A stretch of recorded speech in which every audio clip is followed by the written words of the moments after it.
Good morning, Jerry. How are you?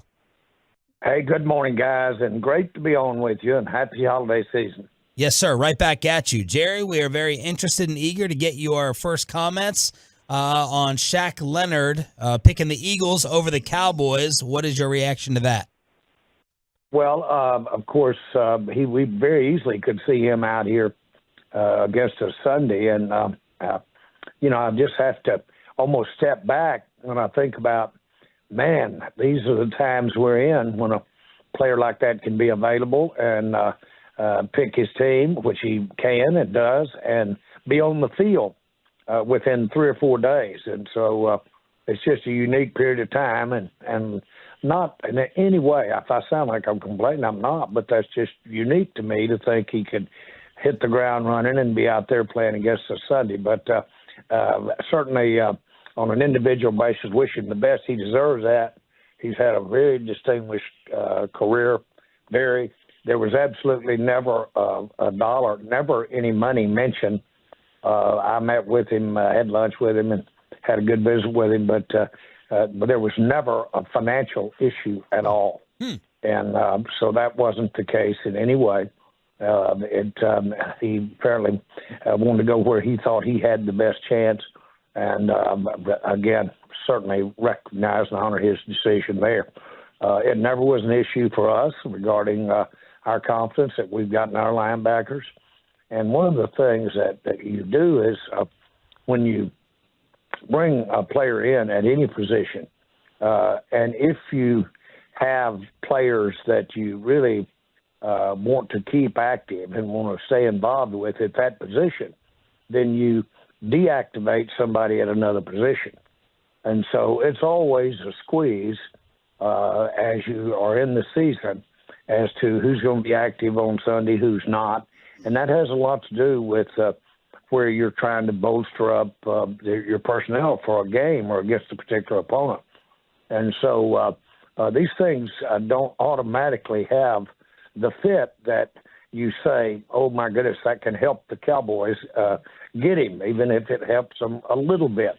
But there's a lot of moving parts that you push that you compromise with in another way. So I know that's just enough to sound confusing, but the main thing is that we certainly have enjoyed our visit with him, and we'll get to see him Sunday. No, it was a good detailed answer. We appreciate that. So, Jerry, was your understanding that, or you may not know, playing time was also equal across the board? Opportunity for playing time? No, I don't know that. I don't know that at all. Not at all.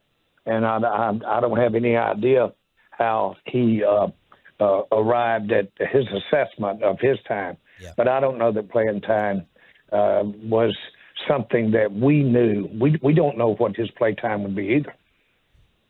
Jerry, are you guys in the market for linebacker now in terms of just scanning, trying to find depth there, or was this a unique situation about the player himself? No. And again, without sounding trite, we're in the market. If we can improve at any position, we're in the market. It's just that more likely than not, during this time, that you're unlikely going to find something that fits the explanation I was giving you earlier. It might give you a little better player at the sixth position on your team, sixth at that position on your team. But in order to put him on there, you got to take away the fifth guy at another position. And so all of that has its consequences. And so it's again, I want to point out that we certainly talked to him and were interested on a certain basis if he could come in, and he decided on Philadelphia, and that's it. Let's just do everything we can to make him wish he was on the winning side Sunday. Jerry, we like to talk in the media amongst ourselves about like, oh, this player here, they seem to be talking a lot about the Cowboys. They must be just trying to tie themselves to the brand and create a leverage point for themselves or create discussion about themselves. Do you ever find yourself having to discern that when you get into these negotiations is this guy really wanting to be here, or is he just trying to use us as a leverage point with Philadelphia or another team? 9 times out of 10, they want to be here. And if you have the money right, 9 times out of 10, they want to be here. So I don't really spend a lot of time thinking about, well, do they want to or not? Now, you've got to assume that when they get here, they're going to act like, play like it's the opportunity of their life, and they're going to give you everything you got, and you can assume that. You can. But my point is, we've got a lot of players out there. We dressed 53. We've gotten 90-something on the team. And when you add one, you take away one someplace. And that one you took away is out there for a reason. And he was giving us something for a reason. And so you got to weigh that. So it's not all the time just real obvious how much someone can help you or not. Now, we wanted him, and we thought that he had a place here. But, again, it's not like you've left some big hole here that we don't have the ability to fill. We've got the ability to fill it. Jerry Jones here on The Fan. Jerry, this is just a general question, not about Leonard, but I remember you one time saying, I like being on Broadway. And we always talk about players maybe not fitting in New York, playing for the Yankees or the media coverage. How much does that ever play into the players that you guys have? Some that can handle the star, all the attention, our amazingly brilliant talk show, all the TV topics, and those that can't. How big of a factor has that been for you recently with the Cowboys of that spotlight? Hey, you and I know this is heaven here. It's the place to be. Now, others may not think that, but we sure think it is the place to be. I can't imagine anybody wanting to be anyplace else. And that shows in my body language, I'm sure, and in the tone of my voice when I'm talking to someone.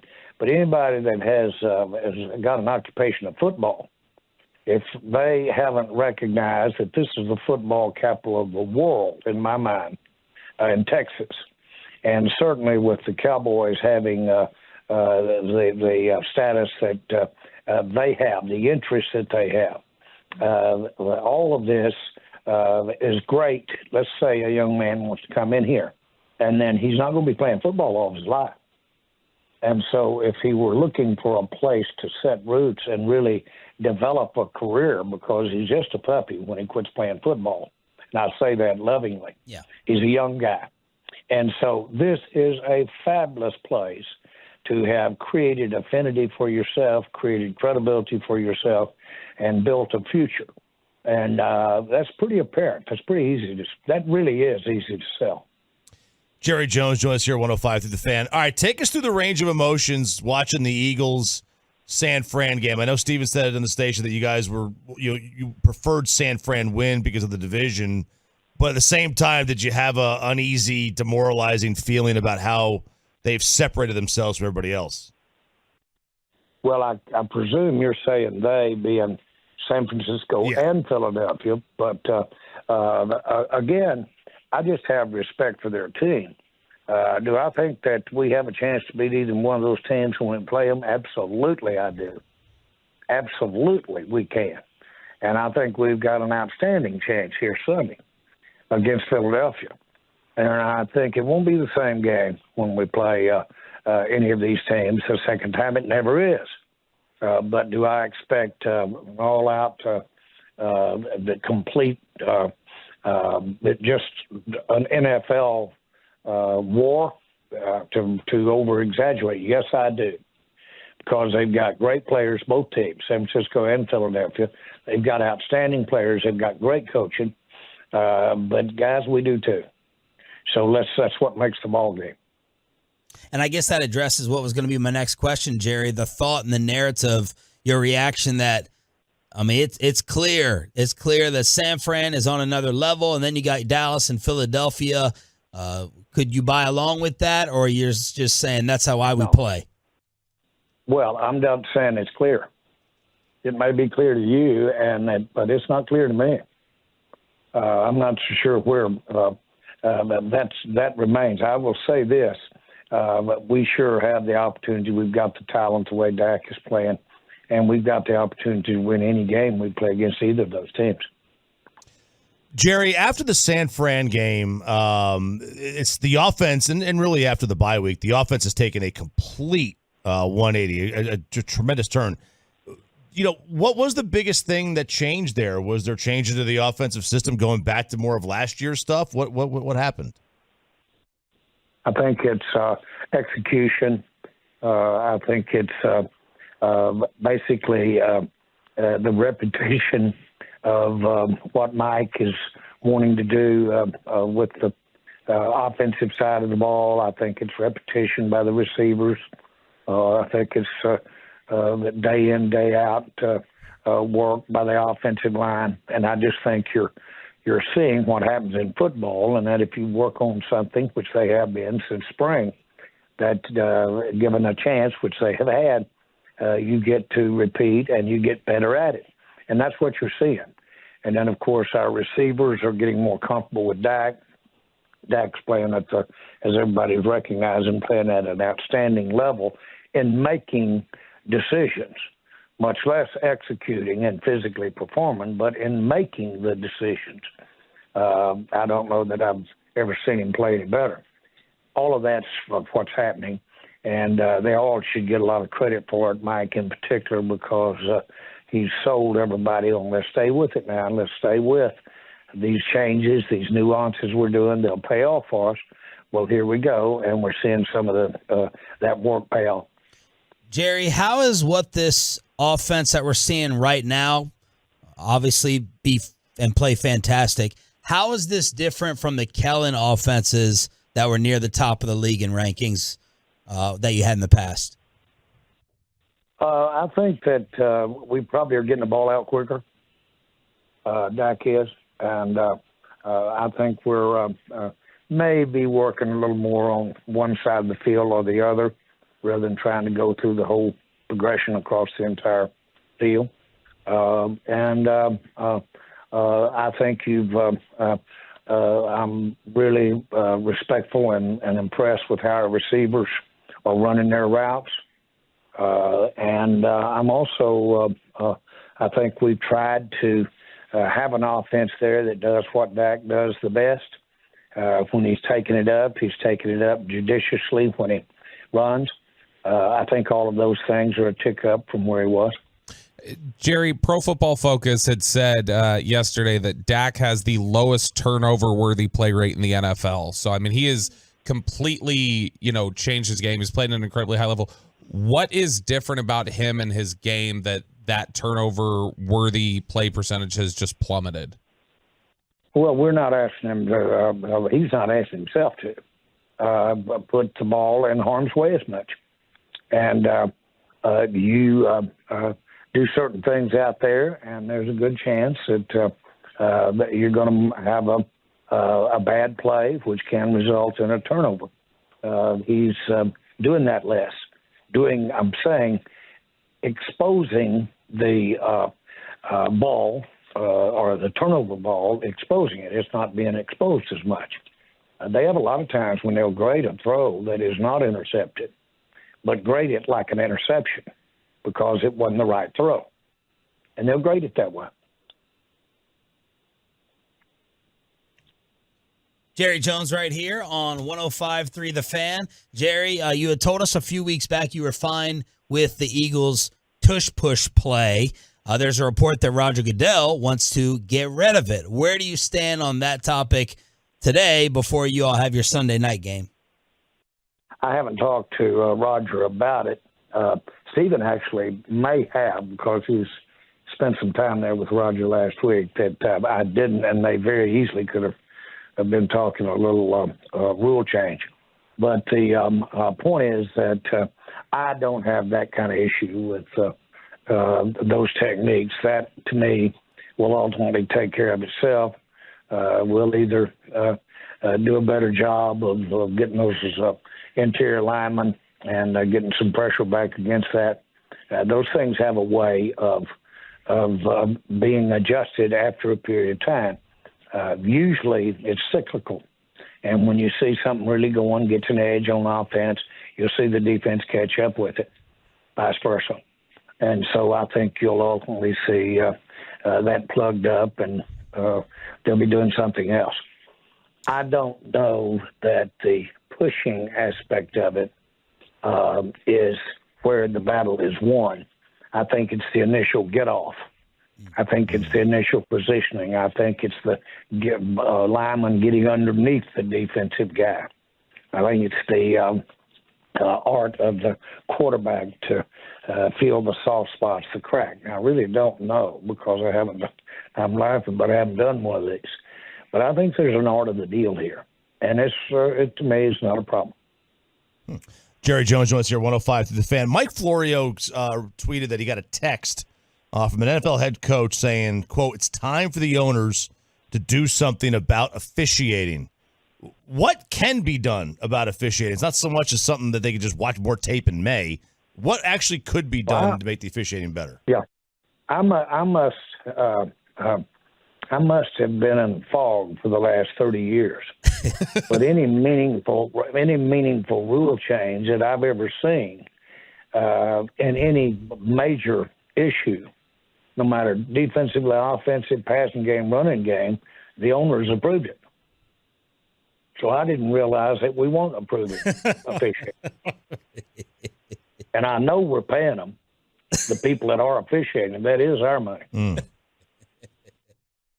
And you've always, you've never had a humongous major problem with the officiating. You've always been complimentary, except for your Halloween outfits. Well, I recognize the challenge. No, yeah. I recognize the challenge. Yeah. And let me tell you this, instant replay puts a lot of pressure on making the call on the field right, as it should be. I like it. But the officiating is a point of the game.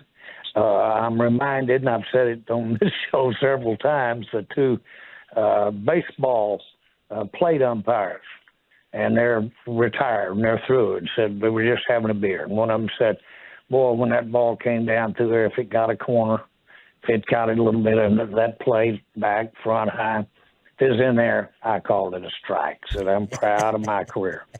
And the other one looked over and said, "Let me tell you something. It comes down through there, and no matter where it was, if I call it a strike, it's a strike just as much as yours was. It's what I called it." So you're telling we know there's judgment, and we know it can be wrong, and really is wrong a lot. The idea of getting it right, quote, with all that's at stake, but it can be right if you all agree that we're going to go on that guy's judgment. Now, he may be half blind, but we've decided that we're going to go on his judgment. We both agreed to it coming in, and we assume that his integrity is okay and good. So it's just a question of did he miss it or not. I think we've always lived with that. So you're telling us that during your son's games, you were never the loud little league parent heckling the umpire, disagreeing with the calls. Can you confirm that?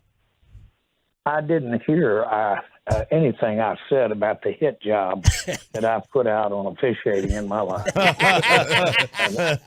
Or the frustration of the bad call or what have you. I didn't know that we addressed that one right there.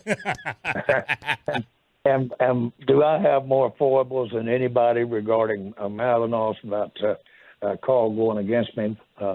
I think I've got the record. Last one, Jerry, with the hype and the build-up for Sunday night in Arlington, Cowboys, Eagles, of course. Give us your thoughts on the Howie Roseman, Nick Sirianni combo. We're always comparing in sports radio who's got the best front of it, the head coach, the GM. What makes them great or unique with dealing with Howie Roseman and observing Sirianni? Well, I think that they're both very capable, and they're certainly making decisions at a very high level. I give them all of that, and you would. And they've put together some really fine football teams there, and they've done it. They've done it with really. They did their quarterbacking thing. It didn't work out for them. They turned around, got another one, the one they got now, and that's worked out for them. And so you got to give them their due. That's hard to recover sometimes when you zig, and then you need to pull it back. I give them credit for all of that. So I think they're very capable. I'll tell you, they are serious opponents. Jeff Lurie's no slouch. He's the owner. And all of those guys are serious about this thing. And I can't tell you how much I'd like to beat them Sunday. Jerry, did you have any hot take or opinion on the college football playoff committee and whether they got it right or wrong? I didn't, and I wouldn't touch that with yours. Whoa, hey, jeez. I think we need to Wow. let you go on that note. Thank you for the. Thank you as always, later. Jerry. All right, guys. See you later. Jerry Jones, brought to you by Ford, built for Texas, built for you.